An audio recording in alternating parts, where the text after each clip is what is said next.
안녕하세요. 교과서를 정리하는 시사 채널입니다. 저는 범사마쌤입니다. 매주 1회씩 금요일마다 업로드가 될 예정이고요. 시청하시는 우리 학생 여러분들 구독 그리고 좋아요 부탁드리겠습니다. 거두절미하고요. 오늘의 주제는 바로 최저임금 인상입니다. 자, 먼저 최저임금제도의 간략한 설명을 좀 드리도록 하겠습니다. 최저임금제도는 기본적으로 저임금 근로자의 보호를 위해서입니다. 그리고 국가가 최저임금, 그러니까 임금의 최저액을 설정해서 이를 사용자에게 강제하기 위한 법률이라고 볼 수 있어요. 근데 이것은 분명히 근거를 마련하고 헌법상 근거를 기준으로 해서 법률을 만들어야 되지 않겠습니까? 그래서 이 법률은 헌법 제32조 1항 2문, 그래서 국가는 사회경제적 방법으로 근로자의 고용 증진, 그 다음에 적정 임금 보장에 대해서 노력을 해야 되고, 법률이 정하는 바에 의해서 최저임금제를 시행해야 한다라고 하는 규정이 되어 있습니다. 그래서 헌법에서 출발한 법률이기 때문에 이것은 암묵적으로 이 모든 국민들이 어느 정도 합의를 이룬 것이다라고 볼 수 있습니다. 그렇다면 왜 이것이 사회적인 문제가 돼서 지금 최저임금제도가 이제 최저임금의 인상 이 부분으로 인해 가지고 찬반 양론이 만들어지는지 거기에 대해서 얘기를 해보도록 하겠습니다.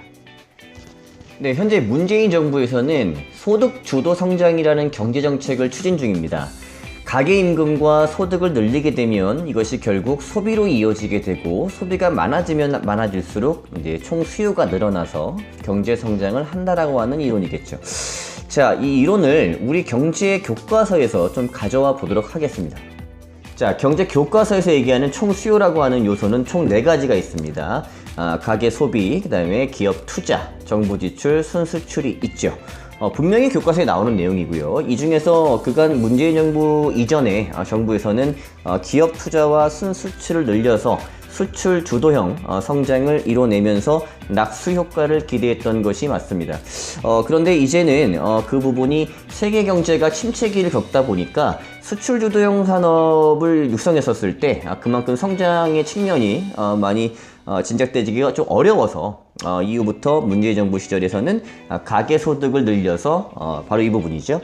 소득을 늘리게 되면은 소비가 늘어날 수 있고 그에 따라서 많은 부작용이 일어나겠지만은 결국 공공일자리를 창출하겠다. 그래서 정부의 지출 부분을 늘린다. 그래서 가계 소비와 정부 지출을 주도로 해서 이제 성장을 하겠다라고 하는 그 이론입니다. 자, 그런데 문제는 가계 소비를 늘리기 위해서 최저임금의 인상의 폭이 예상보다는 훨씬 더 크다라는 점입니다. 그래서 2019년도 현재 8,350원으로 확정이 되어 있습니다.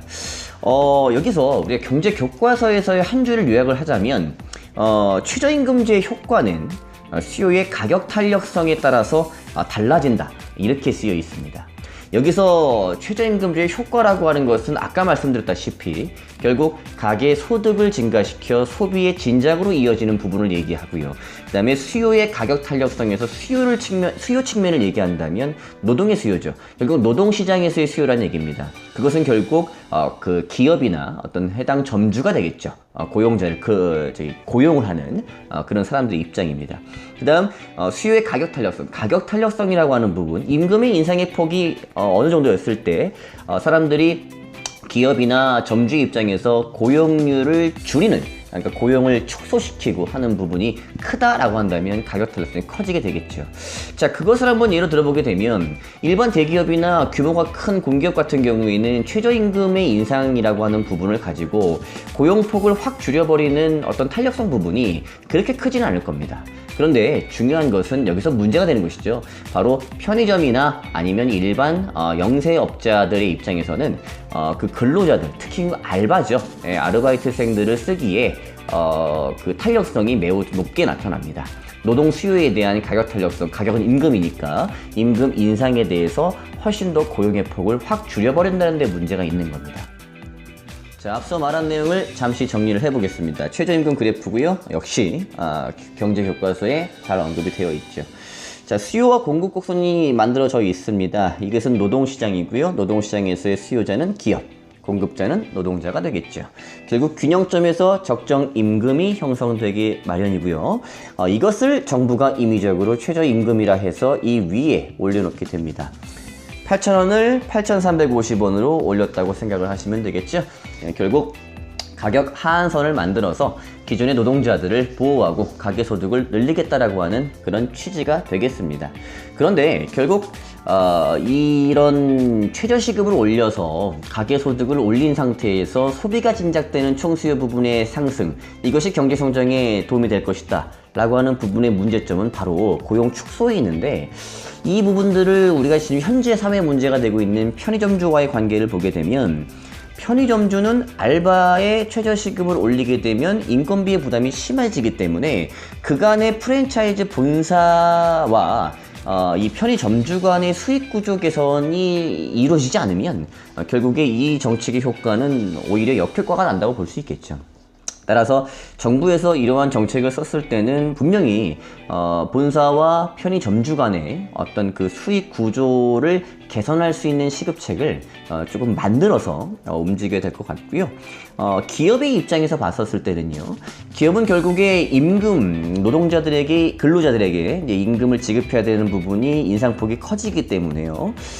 기업은 결국 원가 절감을 하고 비용 절감을 해야 가격 경쟁력에서 우위를 차지하고 이윤이 남지 않겠습니까? 그래서 임금이 상승된 데에 반해서 다른 부분의 원가를 절감시킬 수 있는 부분으로 기업 투자가 다시 이루어져야 된다는 얘기죠. 그래서 정부에서는 기업 투자 부분을 그런 쪽으로 돌릴 수 있게끔 자꾸 지원 정책을 쓰게 되고 어떤 아이디어도 같이 공유하고 이러한 부분의 해결책들이 좀 필요해 보입니다. 자, 정리합니다. 찬성 의견과 반대 의견으로 나눌 수 있겠죠. 먼저 찬성 의견을 정리해 보도록 하겠습니다.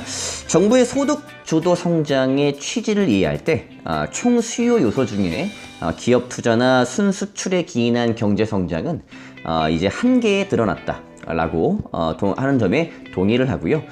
가계소득을 늘려서 소비 진작으로 인해서 소득 불균형 개선과 성장을 모두 달성하겠다라고 하는 정책적 가치관에 나는 동의합니다 라고 먼저 하시고, 그러나 노동 수요의 가격 탄력성이 높아서 최저시급의 인상으로 발생할 수 있는 고용 위축 이런 등의 부작용을 막기 위해서는 임금 인상에 따른 다른 부분의 비용 절감으로 투자가 진행이 될 수 있도록 정부의 지원이 반드시 필요하다. 그리고 정부 자체에서도 공공일자리 확보나 이런 부분으로 이제 이어져 나가야 한다라고 하는 근거를 대시면 될 것 같습니다. 자, 반대 의견 정리하겠습니다. 최저임금 인상에 반대합니다.